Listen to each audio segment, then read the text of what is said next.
quite like this guy. I seem to end up seeing loads of his little videos, and I really like this one because for a long time we've been saying that they've done it to us.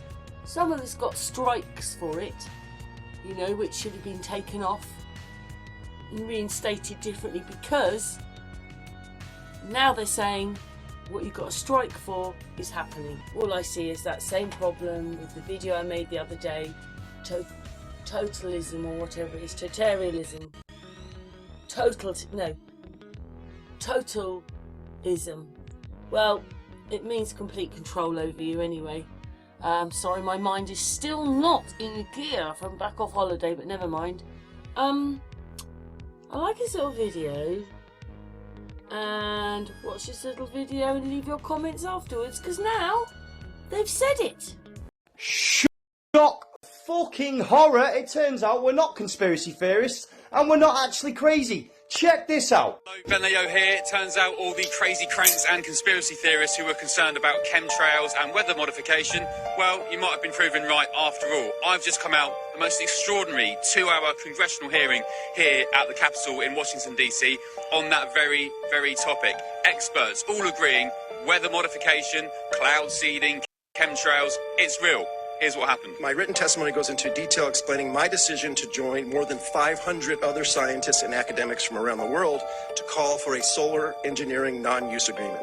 I'll just briefly state first, the understandings are not sufficiently developed to know what the outcomes would be, and unintended consequences are almost certain to happen. Second, our 70-year history with weather modification should give us some humility in thinking that we can understand what the consequences might be.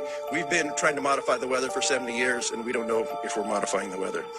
And finally, we have one Earth, and experimenting on it carries considerable risks. I have likened geoengineering to risky gain-of-function research on viruses with uncertain benefits and catastrophic risks. Now, the federal government has been involved in cloud seeding since the 1940s. Using the planet as a test monkey for emerging technologies poses all sorts of risks. Among these that have been highlighted by the EPA are stratospheric ozone depletion, acid rain, and reduced crop yields. There's also the question of whether such large-scale climate interventions is even necessary given the uncertainties regarding climate change. For years, anybody who questioned weather modification was labeled crazy or a conspiracy theorist.